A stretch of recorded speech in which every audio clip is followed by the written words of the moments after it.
ये जो नमो rail project है, ये भी केंद्र सरकार बना रही है।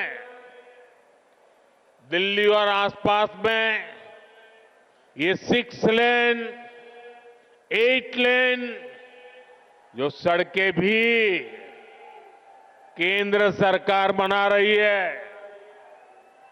दिल्ली में जाम की परेशानी कम करने के लिए ही भाजपा सरकार 55,000 करोड़ रुपए से अधिक के प्रोजेक्ट्स यहां लाई है। डीडीए के माध्यम से गरीब और मिडिल क्लास के लिए घर बनाने का काम भी केंद्र सरकार कर रही है। प्रधानमंत्री आवास योजना के तहत गरीबों के घर बनाने के लिए पैसा भी केंद्र सरकार देती है। और साथियों, अभी 2 दिन पहले मैं अशोक विहार में था। वहां स्वाभिमान अपार्टमेंट झुग्गी झोपड़ी में रहने वाले परिवारों को दिए। आप मेरा एक काम करेंगे दोस्तों? पूरी ताकत से बताइए, करेंगे? जरा हाथ ऊपर करके बताइए, करेंगे? आप एक काम कीजिए, दिल्ली के जिस जिस इलाके में झुग्गी झोपड़ी कच्ची आबादी जहां जहां है, ये स्वाभिमान अपार्टमेंट की फोटो लेकर के जाइए। स्वाभिमान अपार्टमेंट के लोग जो मैसेज दे रहे हैं वो वीडियो लेकर के जाइए और हर झुग्गी झोपड़ी को बताइए कि मोदी की गारंटी है, आपको भी ऐसा ही पक्का मकान मिलेगा। बताएंगे? हर परिवार को बताएंगे।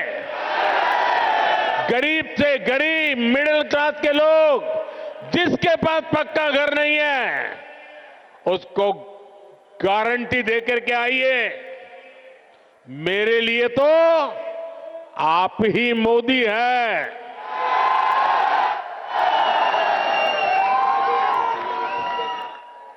साथियों, यहां दिल्ली में देश के बड़े बड़े अस्पताल हैं।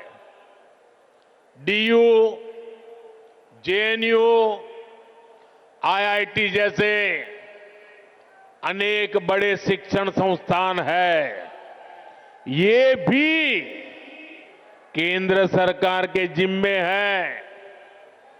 ऐसे अनेक काम हैं जिन्हें केंद्र सरकार संभाल रही है।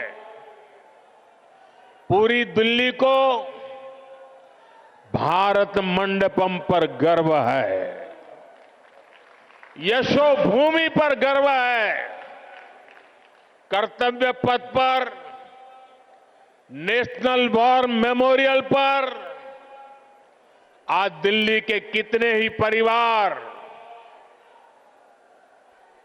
यानी एक प्रकार से वहां भरा रहता है। हजारों की तादाद में लोग आते हैं वहां।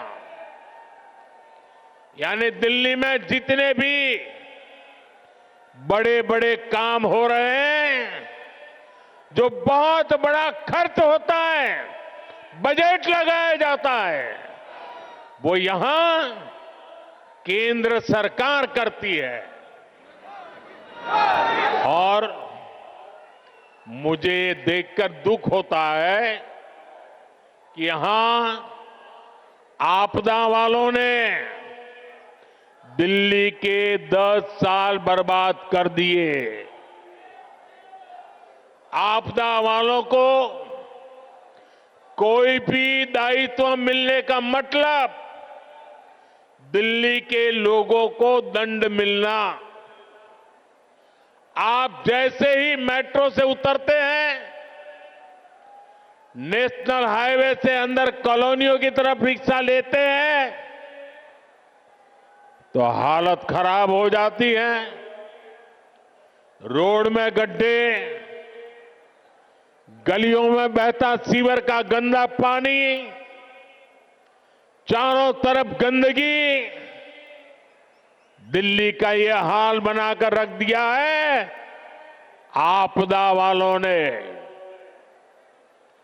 यहां पार्किंग के अभाव में आए दिन लड़ाई झगड़े होते हैं, आस पड़ोस का माहौल खराब होता है, तनाव रहता है।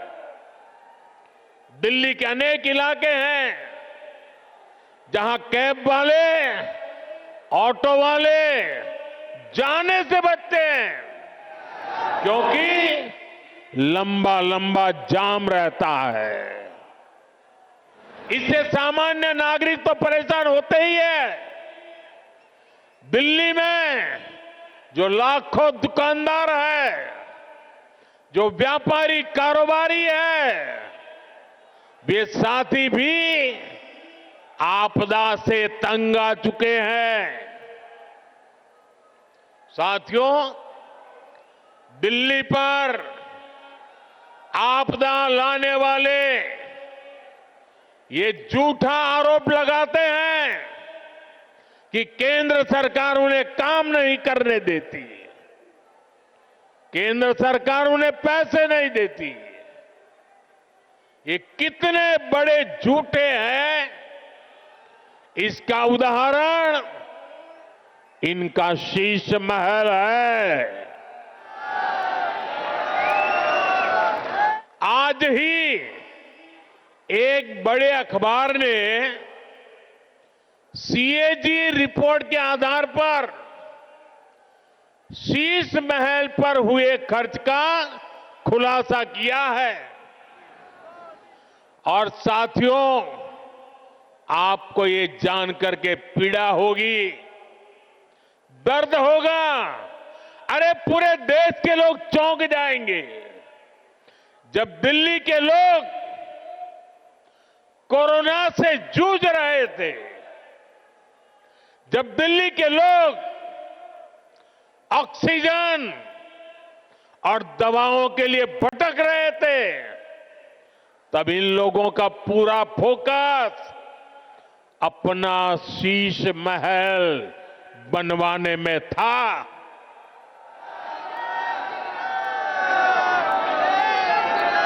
इन्होंने शीश महल का भारी भरकम बजट बनाया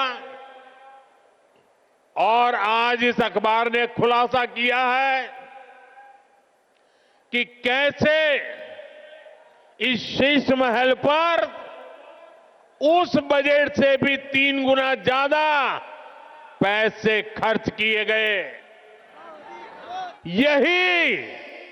यही इनकी सच्चाई है। इन्हें दिल्ली के लोगों की परवाह नहीं है, दिल्ली के विकास की चिंता नहीं है। इसलिए ही आज हर दिल्ली वाला कह रहा है, आपदा नहीं सहेंगे, आपदा